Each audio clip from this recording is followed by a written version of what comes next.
Hello. Welcome to Tough Crowd. You know, folks, in the middle of serious economic problems, Congress is once again focusing on useless, feel-good propaganda like the new hate crimes legislation, where they will include sexual preference and gender to add extra time onto your sentence. You know, any slick criminal is going to get around this law. I got jumped the other night by some kids. This is true. While they were kicking my ass, the leader handed me a card that said, "This gang does not discriminate based on race, ethnicity, or sexual preference. We abide by the EEOC and both our gang members and our victims. If you feel you were discriminated against during the commission of this assault, please call this number." You know, the crime's supposed to be less because they tell you not to take it personally. But you know what? That doesn't give you less stitches at the hospital. The amount of time people get in jail should be based on the amount of stitches you gave somebody, okay? Every 5 stitches, another 2 years. How is this not a thought crime?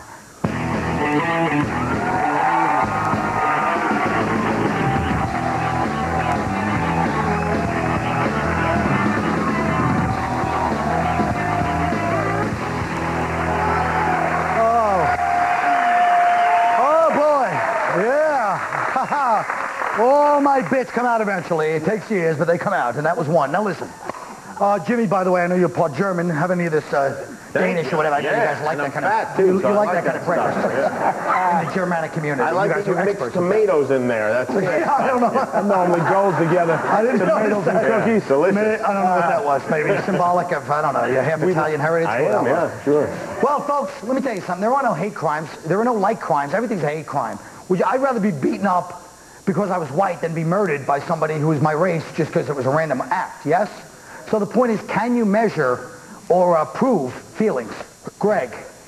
I'm torn on this, because on the one hand, there is an Orwellian thought crime element to all this hate crime legislation. On the other hand, I have no problem with hate crime laws if they're used mostly to prosecute black people.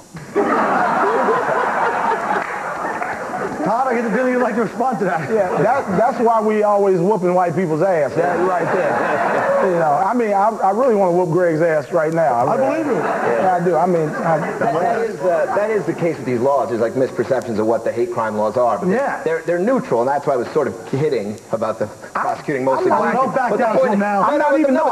But the point is that they apply equally. So it doesn't create protected classes. It says if you choose your victim based on their sexual orientation or their race, that you get extra penalties. So it applies across the board. You know what, Todd? Go ahead. So you can potentially be charged for 2 crimes. If you mug someone, they could call it a hate crime. And really, actually, to avoid that, what you should do probably is announce what your intentions are before you mug someone and say, "I'm not mugging you because of your color or your gender or your sexual orientation." You get mugged because you're in the wrong damn place at the wrong time. 2 things. One, did you just steal my monologue? What were you doing?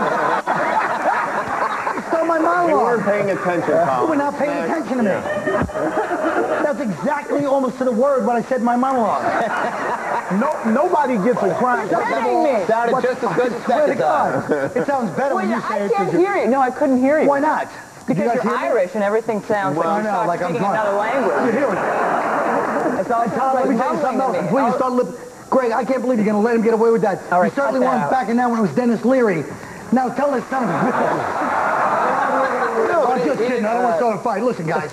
Here's the bottom line. I guess I should say something after that. But what about a crime like rape? Rape is always a hate crime, so why would that be different? Whoa, rape is not a hate crime. Rape is a crime of violence. You don't hate somebody you raping. It is. You don't hate somebody you're violent with? No, I mean you're not hating them. It's violence. You're just hating not having sex with them. Yeah. You can't listen. A crime like rape, assault, any of those things. Those are crimes based on if you do them, you go to jail. There's no extra time because you go. I rape you because you're white, or I rape you because you're Puerto Rican. I rape you. Is a crime. Is a violence. Is a hate crime. But it's a good old-fashioned crime, though. And it's not always against women, right? In prison, they do it to men. Yeah. And they look right at the black guy like, yeah, you would know, wouldn't you? Well, all right, it's the white guys that get raped in prison. Let's face the facts. The white guys despite every movie. Well, then take some Tae classes before you commit crime. Now listen to me. Last year, a man in Idaho was sentenced to 7 days for shouting the N-word at a black man who was accosting his wife. Now, nigger is an ugly word, but let's face it. In the past 10 years, black culture has used it so widely and openly, and the whites that support that culture want to sing and use the songs. It's a little unnatural for like kids to go. It all started with NWA. They'd have to go to the record store and point out the albums. I want that one. Who's that?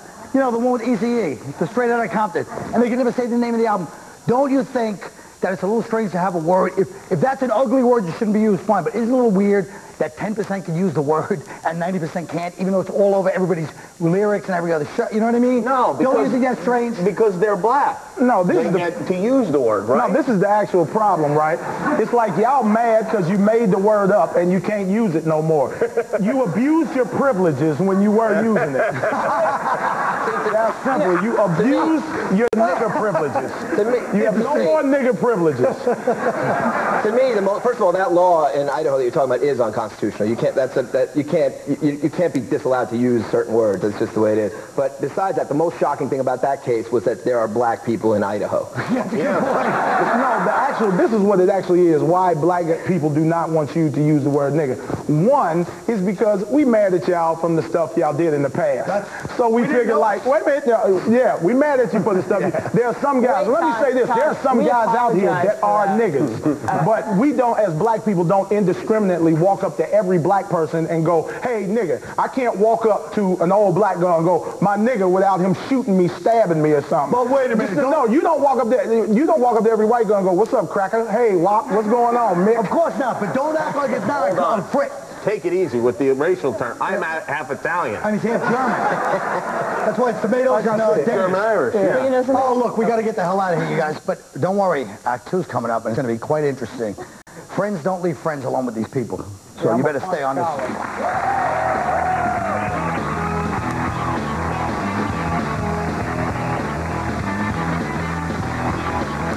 On the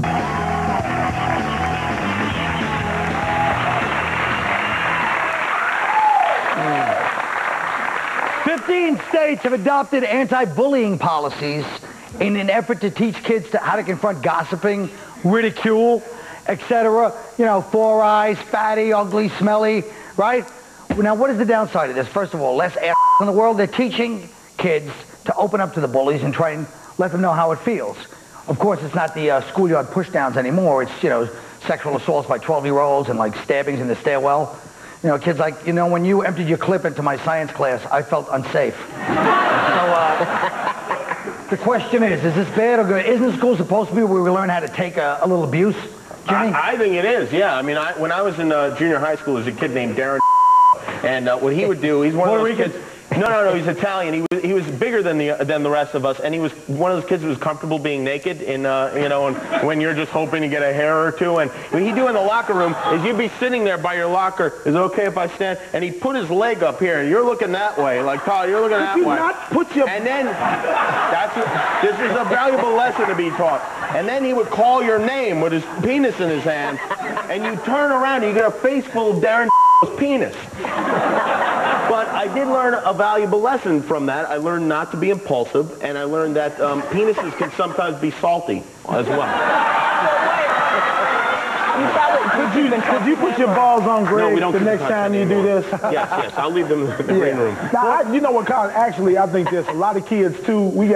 They raising their kids kind of soft now. The kids, you know, they're getting raised by TV. They don't go outside. They don't play kickball no more. They don't play baseball. They don't play dodgeball. You got all these little fat kids running around eating Jolly Ranchers and Ho-Hos all day, you know, sugar higher than a 40-year-old diabetic. And then they sit up, and when they go outside, kids tease them, and they can't fight, they can't run, they can't, you know.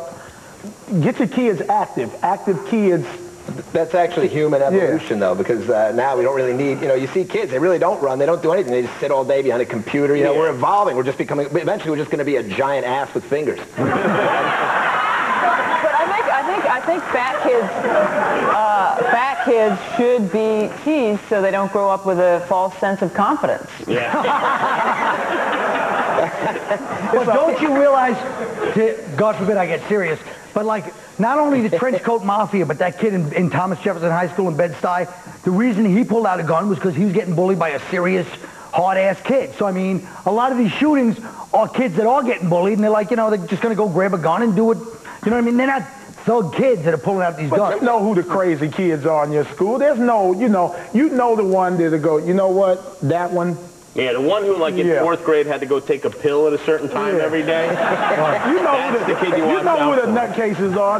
Those kids that walk around with the gothic look, you know, and the whole white face paint and the Dracula coat, and you don't go, you go, that guy is going to kill somebody one day. When I was a kid, let's face it, all comedians, let's face it, everybody here caught a couple of nice beatings, or we wouldn't become comedians. Not me. Now, shut up. Yes, you did. Now, and then later on, of course, we learned to bully other kids with our big mouths and our sense of ridicule. Now, that may sound harsh, but sorry, and this poor man gentleman was raped by Joe or whatever his name was. Joe was fine. And then he in turn described the rape vividly to me. By putting his scrotum on my shoulder. It was almost a symbolic. Now everybody on TV going, I saw you when the guy put his balls on your neck. That's a good We're point. a celebrity couple. But I think it was almost a purification ritual for him, where he got finally cleared. Yeah, finally I was able to take like my experience and thrust it onto you. And now you've got to do it. You've got to do the same. You can do somebody in the audience. Let me put my balls on Greg. Let's make this even.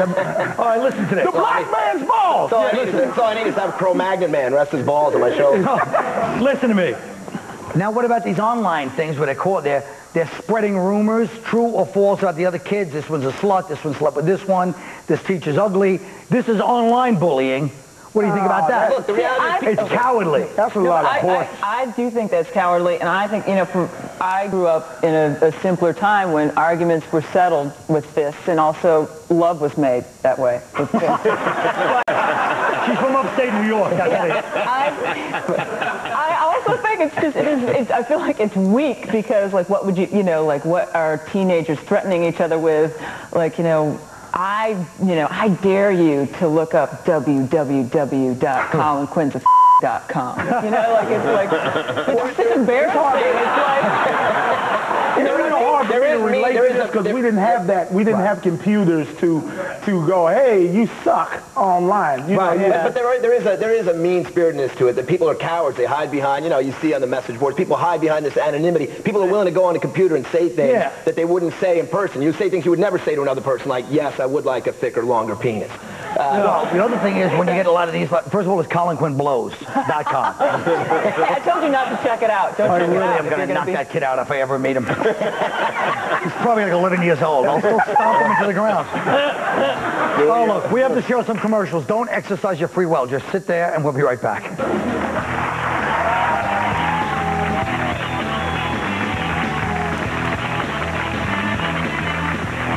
Thursday.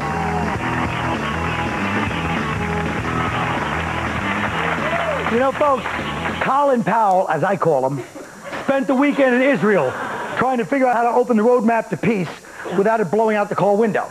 He had brunch with the prime ministers of Palestine and Israel, and CNN is reporting that when the bill came, Sharon did the fake reach for the wallet. Now look, the press is always going to the Arab street to find out what's going on. They always go to the Arab street in the Arab countries. What about the Arabs here?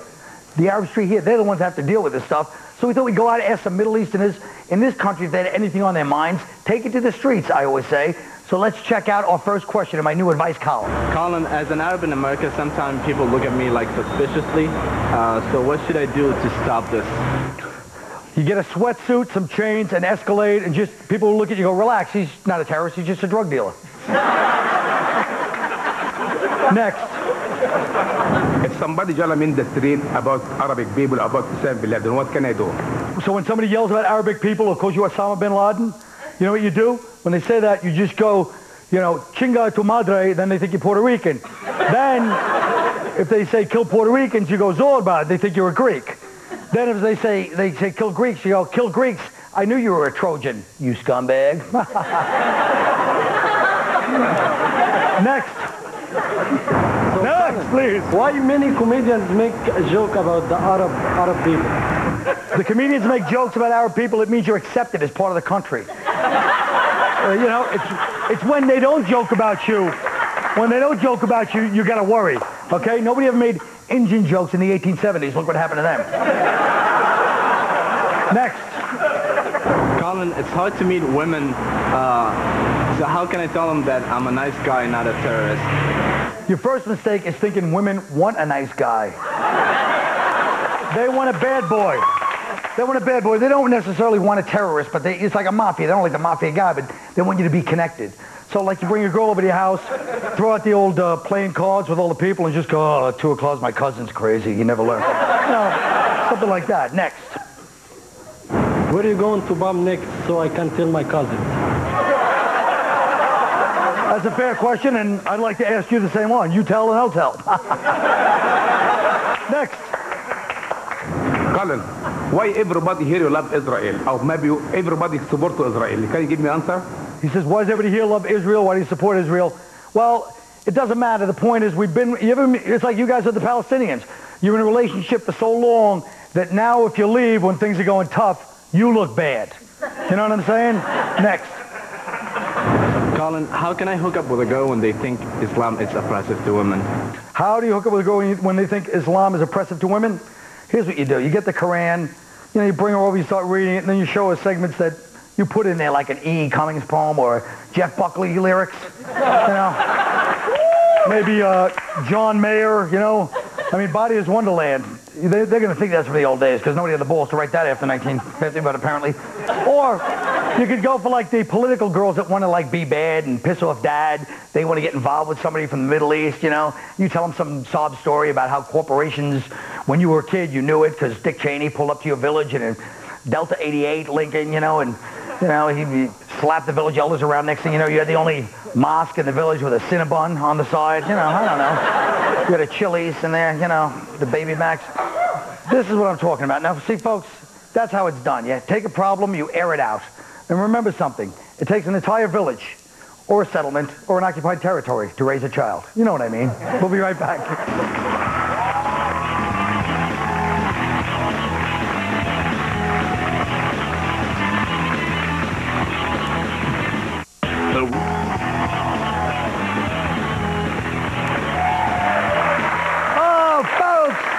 Let me tell you something, folks.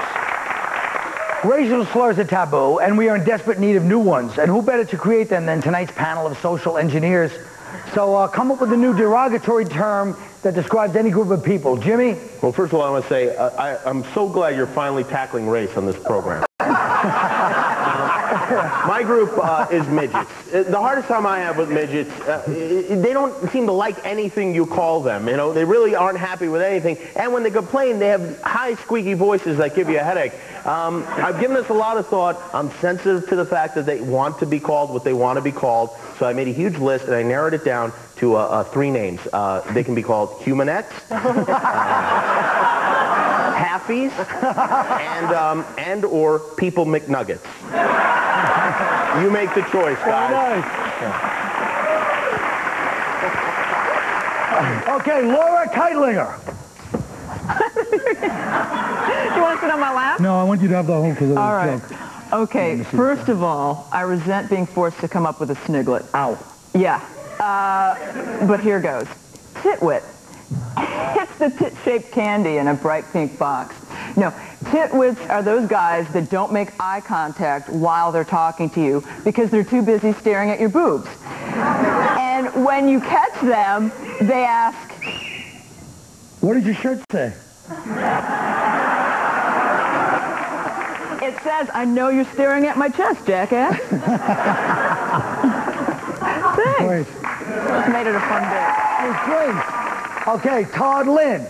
Yeah, I personally like the slurs we have right now. Why make up something that means the same thing as nigger or redneck or wop? I like to know when I'm insulted. Heel nigger, black cracker, chink billy, none of these have the same effect as the good old slurs. I feel like if you want to call somebody a racial slur, do it. Just remember there's going to be either unemployment or a big ass whooping, depending on who you say it to. All right. I like those 3, though. Chink billy. Greg Giraldo. I sat next to a guy in the subway yesterday who smelled like a decomposing flounder. I'd like to call him and people like him bass holes. Also, there seems to have been a wave of Asian guys acting like real pricks recently. From that psycho in North Korea to health officials in China to the kids who killed that bouncer here in New York. We should call these guys wok suckers. As in, hey, I got no problem with Asian people. I just don't like wok suckers. Listen, most Asians are all right. Like Mr. Miyagi, he's cool. But Ho Chi Minh, he was a real wok sucker. Okay. There you go. Now we'll go to me and then her later. All right. Mine would be, for whites, you call them men without hops. Wait, let me try that. Okay, ready? All right. For whites, let's just call them men without hops.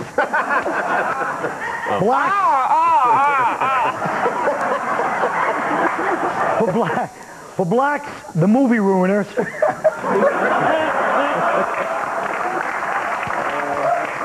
Latinos, Generation Mex. And the Asians, the tech supporters. Wow. You know what, folks? If we manage to not offend anybody, I'm sorry. Good night.